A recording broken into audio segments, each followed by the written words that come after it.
Welcome to the Del Walmsley Radio Show.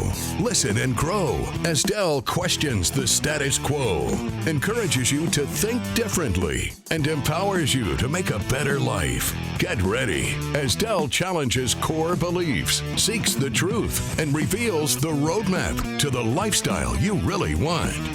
And now your host, multi-millionaire, national award-winning investor, CEO and founder of Lifestyles Unlimited, Del Walmsley.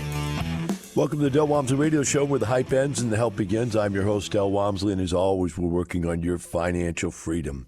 Today is Tell Del Tuesday, and we have another great guest set today. This couple that are coming in today are a high-tech couple. And really, if you're out there listening, this story fits the high-tech family decides to go low-tech personal involvement into business. Now, I'm sure it's not low-tech because that's not their nature.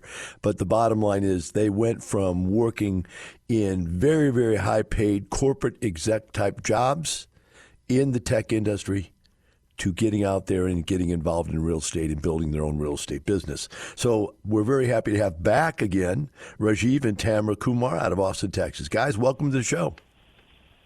Thanks, Del. We're excited to be on again. Thank you. Let's do this since many people have not heard you before. Let's go ahead and give them your story from the beginning. Tell them a little bit about yourselves, what your jobs were, and then why you decided to look into something different since you were so successful. Okay, I'll start.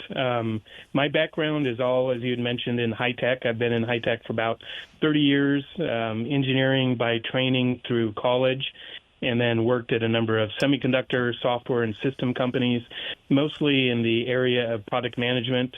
And, I did that for a long time, really enjoyed the companies that I worked for. But what I found as I progressed through my career is that you would do better and better every year, but the environment within a corporation in terms of the bureaucracy and the amount of work that had to be done, it's really nonstop, and we were putting in 60, 70 hours or more per week. I was doing, towards the end, a heavy amount of travel, and so that took me away from the family a lot. It really wasn't fulfilling the more that I stayed in the corporate world, and it really is hard to control your own destiny. And for a lot of those reasons is why we started looking for something else. And then eventually found Lifestyles. Maybe Tamar can pitch in, and we'll talk about how we found Lifestyles in a second. Tamar, you were working just as hard as Rajeev, and running on that little race wheel, little mouse wheel, or sitting in a cubicle. So, how did you feel about all that? I actually really enjoyed my job, to be honest with you. I was there for almost 10 years, but we started having children, and it was at that time when I realized, things needed to change, and we had a financial advisor handling, all of our monies, and I realized that they were not, doing a good job, and we didn't have a lot of control over it. And so that's, I had been listening to you for, probably about a year, and, decided to go to the workshop, and that's how it all started. Interesting. So you're sitting there, you've done exactly what your parents taught you to do. I'm sure you guys have very strong parents that said, hey, you got to get that college degree. You got to get out there, get that good job. You've got to get out there and work hard and succeed. And you did it, done it. And then one day you start having children, you start looking around, and it hasn't really panned out to be the long-term goal. And then you hear some wacko guy on the radio talking about nirvana, right? What gets in the way of a great life, a good life, and messes with your brain. So you decided to look into us. What did you think? What did you feel when you first came in and started looking at the materials? So I was the one, I went to a 2-day seminar. I was the first one to attend one, and I felt really excited about it all. I could see the possibilities, and I really liked the fact that we would have more control over our destiny doing it. And Del, it's funny that when she first attended, she attended alone, and then came back. She'd been listening to your radio program for a little while, and then attended the 2-day. And she came back, told me about it, and my initial reaction was, that's a 100% scam. It's not real. No way can be true. But Tamara's a pretty smart lady, and so she wanted me to come to a 2-day with her. And so we ended up doing that shortly. I think at the next one that was offered, David Fisher was teaching it, and we attended that 2-day together and ended up signing up literally that weekend. I think as we went through the 2-day and really understood the details and got into some of the mathematics behind it, it was a very compelling argument. Guys, when you came out of the 2-day, what was the plan? And I'm asking this because I realized the plan actually changed somewhere in the near future after that. So let's explain to people, you came away with what plan? Plan initially was pretty simple. We wanted to get enough extra money to put our kids through college. And so the idea initially was we would both continue in our jobs, and we would take our investment cash available and invest it in real estate and hopefully grow that to pay for college education for both kids. In our minds, we wanted to invest passively. We hadn't even thought about, becoming a lead and running the apartment. So. Okay, so that all makes sense, and I'm just going to paraphrase it for you. I don't want to put words in your mouth. That's unsanitary, even though there's no COVID anymore. But the bottom line is that you guys had good jobs. You had a good career. You were living the good life, and what you saw was that your investments weren't keeping up, and you wanted to diversify into something more successful. I understand that. That's a good plan. Nothing wrong with it. Yet somehow down the way, you started to change and then ultimately change that plan. What was your success or non-success with passive investment? What did you think about being passive? We thought it was great. When we joined, we were pretty aggressive in taking all of the training that the program offers, and so both of us were very diligent in going through all of the training, quite a few hours and work to do that. And then we did start to invest pretty aggressively. We ended up doing things we thought we would never do, like liquidate our 401k, get out of the stock market right away. And so we did that, transferred all that money into real estate investments. And over the course of the next year, 2-3 years, we did quite well with that. I think most of our investments doubled over a 3 to 4 year period. Now, Tamara, I have to ask you, there must have been, Rajiv's the one that said this was all, just a con job. But I'm going to ask you, what did your friends and family think about you getting into real estate, first of all, but then taking your 401ks out? I mean, that's almost sacrilegious. Right. Yes, they thought we were crazy, that's for sure. Didn't understand our thought process. And still today, even, since we've done as well as we have, they still question it. I have a brother that, he just doesn't, he doesn't see the big picture. So, but it's worked out great for us. All right. So let's talk about what started to change or influence you decide that you wanted to go out here and take on operating one of these businesses? The first one, I think, was just taking the training. The more we got familiar with what was involved to run these properties and the more we got educated as to how it works, it made it more familiar to us. And then we started investing passively. We also were very diligent about going to all of the different meetings in San Antonio and Austin for lifestyles. We would attend all the case studies, all the road trips, all the other meetups that happened. That familiarity and talking to other leads, we got to the point to where we felt like we could do this as well. And I think that was the turning point after about a year or so. We said, boy, this doesn't seem as hard as we thought it may have initially. Why don't we take a step in? So I'm going to take you to a question that's really a little bit of a retro question, but it just came to my mind as you were speaking about this. I don't know what age you are. I don't even know your nationality.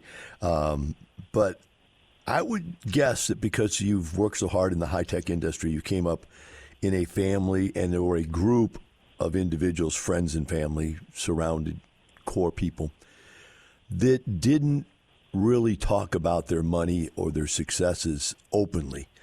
That's a guess. I may be wrong. If I am, you can just poo-poo that and go on down the line. But my question is, what did you think about people being totally open about the amount of money they had, about their businesses, their business experiences, and their success habits they were sharing openly? What did you think about that when you first came in? So first year, 100% right. We weren't used to people so openly sharing details of their investments and how they get stuff done. That was absolutely completely different within Lifestyles. And the thing that it really did for us is I think it really increased our confidence massively, because we could get answers to questions that you could never get outside of Lifestyles if you were trying to do something like this. And so that, again, that familiarity, I always come back to that, that really enabled us to increase our confidence to the point to where we were willing and able to take a step forward. Tamara?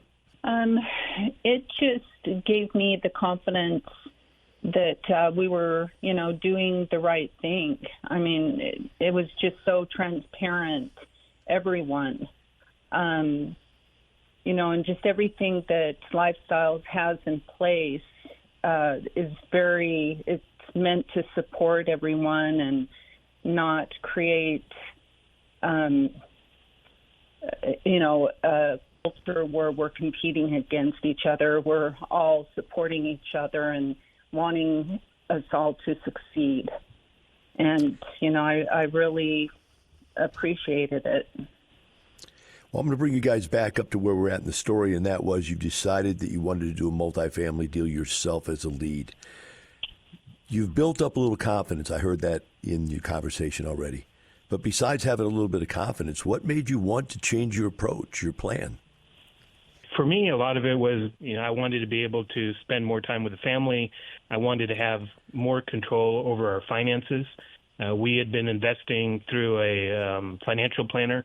And when you do that, you hand them over their money. You really don't know where they're investing. Well, you know where they're investing it, but ultimately you don't know anything about the companies that you're invested in. And so you have very little control over that. So having control over the finances, having control over our time, those were two really big things that motivated me to go on to the next step. All right, we'll pick it up when we get back. We'll be right back with Rajeev, Tamara, Kumar, and the Del Walmsley Radio Show.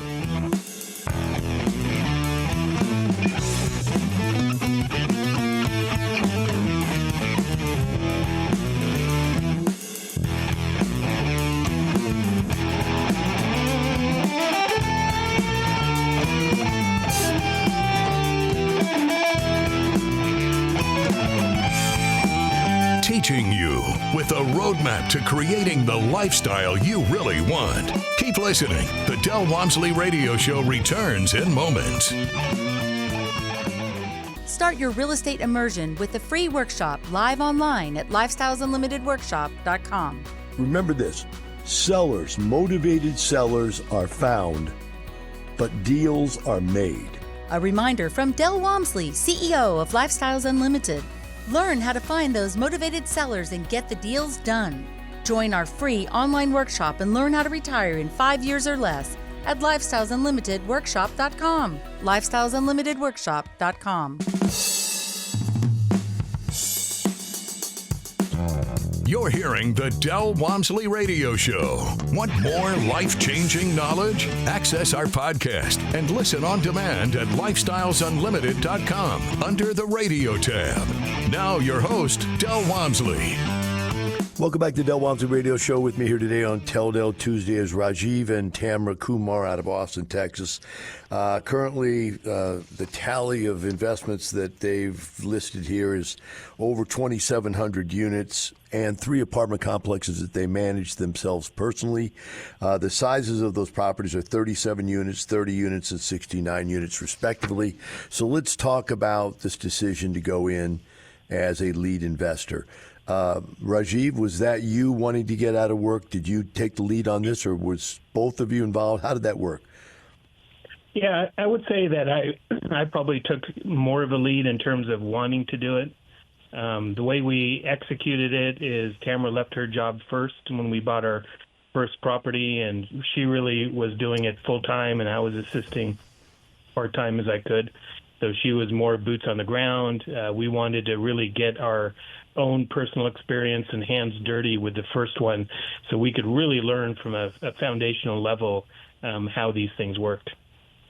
So, Tamara, background, IT and taxation, not really close to customer service, renovations, sales, completely different side of the spectrum of business.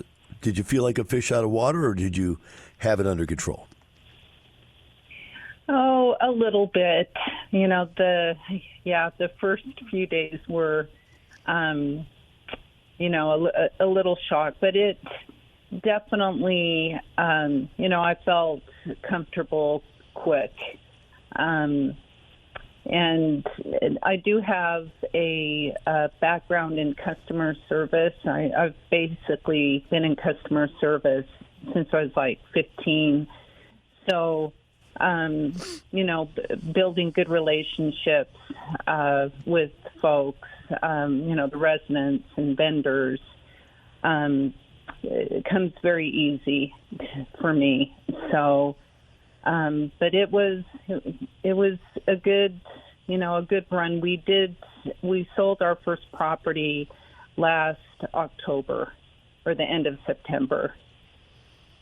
So, and we now have the two properties, the 30 unit and the 69 unit that we're managing. So the first one you purchased, was that a value play or a yield play, or what did you think it was? I'd consider it a hybrid. It was a 1965 property. The previous owner had done a lot of interior remodeling. There was some left over to do. We had to come in, correct a lot of the issues on the interior, and then really do a lot of exterior remodeling. So hybrid, I think, is the most appropriate categorization. I think there was a few surprises as we went through, and again, a lot of these surprises are more probably attributed that we were brand new. There was a lot of plumbing and electrical issues, as well as a lot of woodworking issues, and I don't think we had a good understanding of those type of issues going into the project. But other than that, the execution, we got a lot of help from our operations consultant, Teresa, during the process. I know for the first probably year or two, we were on the phone with her almost daily, and we got a tremendous amount of support, not only from her, but from other leads as well. That really was a big part of our success. So age 65 is quite a older generation of property. I don't know any other way to say it, but I started in the 70s stuff. I never even went to the 60s. So you started there where stuff is pretty old, needs some care to bring it back to life and so forth. As you did that and worked through this process, did you make any money with this project? We did. We just recently wrapped that up, and so we're really proud to say that with the project, we were able to double the investors' money over a 3-year period. In fact, we had a total of about 115% over 3 years is what we were able to return, and that includes cash flow as well as the gain at the end.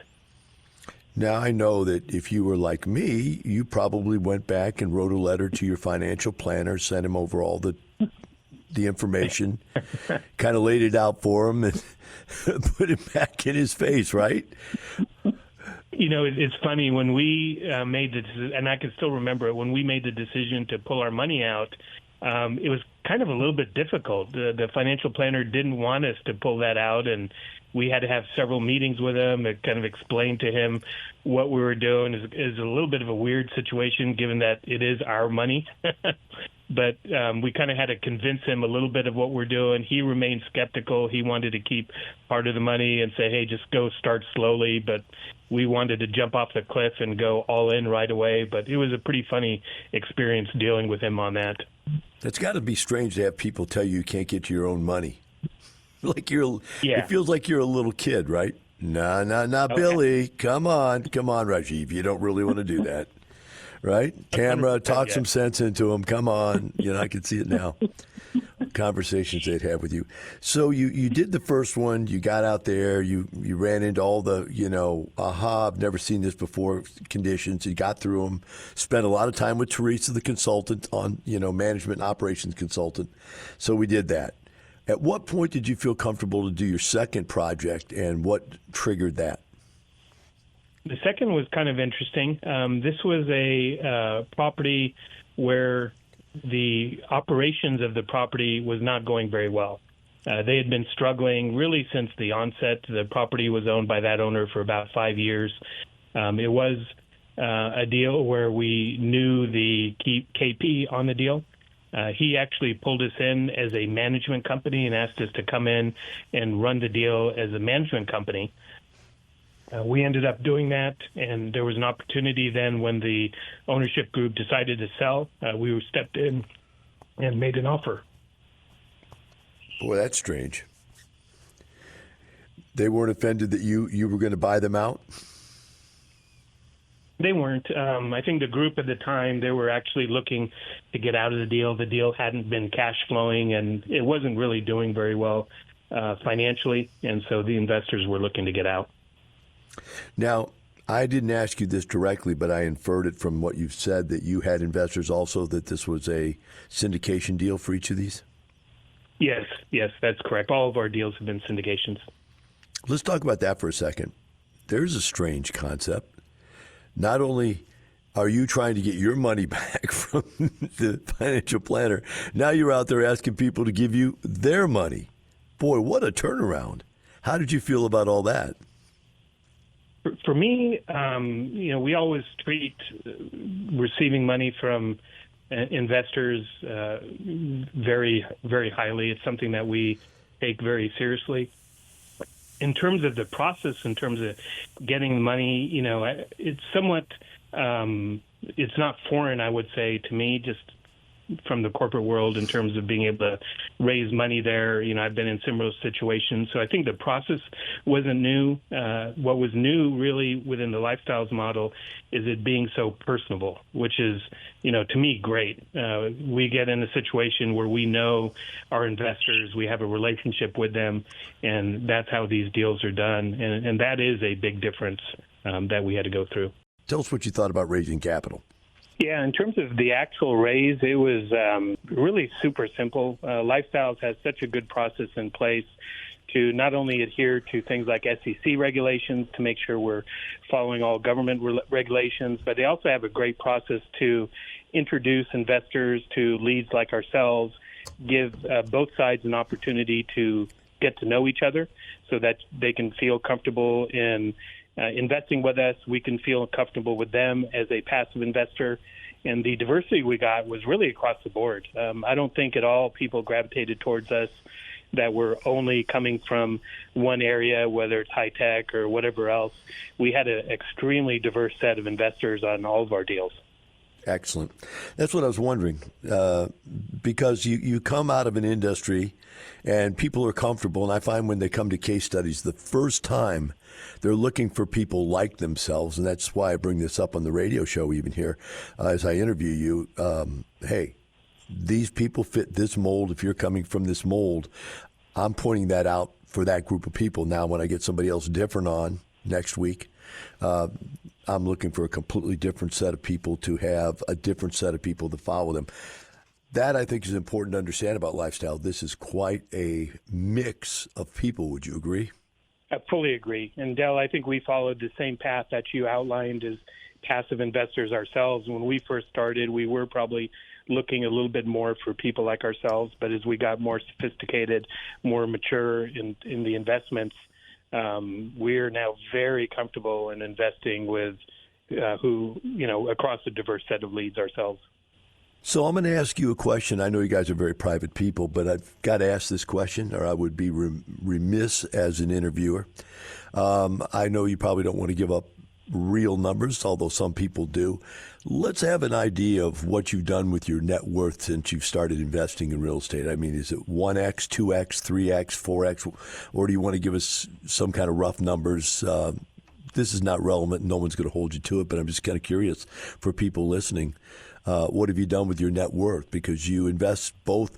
You've already replaced your income. You're already out of corporate America. That part of it's obvious. But what about total net worth, which was one of the other goals you had for yourself?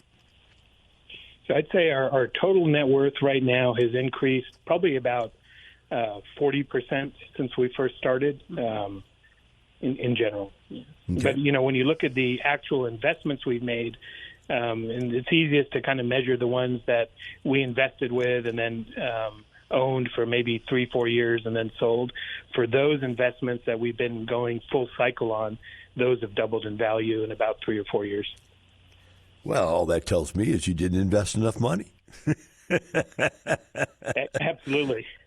It's funny because that is one of the things that I get asked all the time. As you move up in your business and you get to be more like Curtis and myself, who really, we have a family office. We don't really get out there and invest anymore, although my wife tinkers with her apartment complexes. But other than that, we don't get down in the dirt anymore. But people ask us, well, how much cash do you keep available? And, how liquid are you? And those are the questions you start asking when you get to the end of the show, not at the beginning of the show. So it looks like you guys kept quite a bit of stuff diversified into other stuff. If you had a 100% plus return on all your investments and only a 40% net worth gain. So I'm just sharing that, not for you because you obviously know that, but for everybody else out there listening to that, you understand if they're getting 100% return on their deals and they're only getting a total 40% net worth gain, that means that there's a lot of stuff sitting out there on the outside that's in the diversified type investments. Am I close? Yeah, that's close. And we do also, a lot of that we did move into real estate, but we've only done that in the last year or two. So we don't have a conclusion to the hasn't turned yet. Yeah, I got you. Hey, guys, thanks for coming on. I appreciate you sharing your story with us again. And we look forward to having you on once you get that incredible deal that's coming up here in the future. Thanks for coming on. For the rest of you out there, remember this. It's not the money. It's the lifestyle. Have a wonderful day. We'll see you tomorrow. The information and opinions you hear on the Del Walmsley radio show are those of the host, Del Walmsley, his guests, and his callers. The Del Walmsley show is for entertainment purposes only. Please consult a professional regarding your personal investment needs. Nothing presented on the Del Walmsley show constitutes an endorsement, recommendation, offer, or solicitation to buy or sell any product or security.